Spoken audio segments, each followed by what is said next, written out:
Just a couple of days after the 2016 U.S. presidential election, a journalist, a Russian-American journalist named Masha Gessen, published what was basically an alternate concession speech for Hillary Clinton. Masha Gessen said on election night that same week in November 2016, when it became clear in the wee hours of the morning on election night that Donald Trump was going to win the presidency, Gessen argued that Clinton, instead of giving the speech that she gave, she perhaps should have just said this. And I will warn you, this is a little dark, it is a little stark, but given that she wrote this basically hours after election night, it also feels oddly prescient just a few years down the road now. So here's the alternate concession speech for Hillary Clinton as imagined by Masha Gessen. It starts, "Thank you. Thank you, my friends. Thank you. We have lost. We have lost, and this is the last day of my political career. So I will say what must be said. We are standing at the edge of the abyss. Our political system, our society, our country itself are in greater danger than at any time in the last century and a half. The president-elect has made his intentions clear, and it would be immoral to pretend otherwise. We must band together right now to defend the laws, the institutions, and the ideals on which our country is based." That's not what Hillary Clinton said on election night, but the week of the 2016 election, journalist Masha Gessen, who had spent most of her life in Russia and much of her journalistic career writing about the rise of Vladimir Putin in Russia, she said that or something like that is what Hillary Clinton should have said in the early morning hours of Wednesday, that first week in November when the election results came in. That article by Masha Gessen I think, is still seen as a landmark these 3+ years later.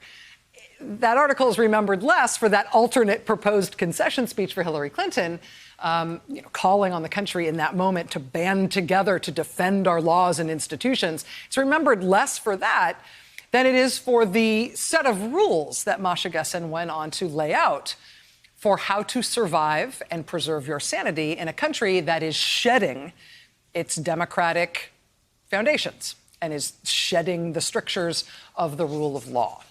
Rule number 1, first on her list of rules, was the most memorable one, this one that still wakes me up regularly to this day. Rule number 1, quote, "Believe the autocrat. He means what he says. Whenever you find yourself thinking or hear others claiming that he's exaggerating, that's our innate tendency to reach for a rationalization." As an example, Masha Gessen provides this, quote, "Trump has received the support he needed to win and the adulation he craves precisely because of his outrageous threats. Trump rally crowds have chanted, 'Lock her up.' They and he meant every word."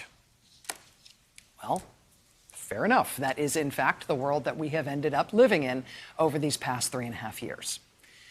But over the last 48 hours, as the Justice Department has been thrown into crisis and chaos, and for the first time, we are starting to get resignations on principle from career Justice Department personnel who cannot abide what's being done to the justice system by this president. Over these last 48 hours, rule number 3 from Masha Gessen is sticking with me as well. Quote, "Rule number 3, institutions will not save you. It took Putin a year to take over the Russian media and 4 years to dismantle its electoral system. The Russian judiciary collapsed unnoticed. The capture of institutions in Turkey has been carried out even faster by a man once celebrated as the Democrat to lead Turkey into the European Union. Poland has, in less than a year, undone half the accomplishments of a quarter century in building a constitutional democracy. Of course, the United States has much stronger institutions than Germany did in the 1930s or Russia does today. The problem, however, is that many of these U.S. institutions are enshrined in political culture rather than in law. And all of them depend on the good faith of all actors to fulfill their purpose and uphold the Constitution. Institutions will not save you. They depend on the good faith of the actors within them. Boy, are we living that. So that was Masha Gessen just a couple days after the 2016 election. Not long thereafter, Timothy Snyder's book on tyranny was published shortly after the inauguration. And it followed a similar line of logic, looking at lessons from the collapse of various democracies across Europe over the course of the 20th century, to learn lessons for us, to learn lessons for how to protect our democracy and how to know if we're losing that fight to protect our democracy and what we should do then. Snyder, quote, "The European history of the 20th century shows us that societies can break, democracies can fall, ethics can collapse, and ordinary men can find themselves standing over death pits with guns in their hands." We might be tempted to think that our democratic heritage automatically protects us from such threats. This is a misguided reflex. Americans today are no wiser than the Europeans who saw democracy yield to fascism, Nazism, or communism in the 20th century. Our one advantage is that we might learn from their experience. Now is a good time to do so. And he published this book right at the time of the inauguration of Donald Trump. And then the book, very short book, goes on to lay out 20 lessons from the 20th century for Americans to consider today. And some of these lessons, some of these rules keep me up too. For example, rule number 1 from Timothy Snyder: do not obey in advance. Most of the power of authoritarianism is freely given. In times like these, individuals think ahead about what a more repressive government will want and then offer themselves without being asked. A citizen who adapts this way is teaching power what it can do. I would amend that in our time to say a senator who adapts in this way is effectively teaching power what it can do. There's also rule number 8, which is stand out. Quote, someone has to.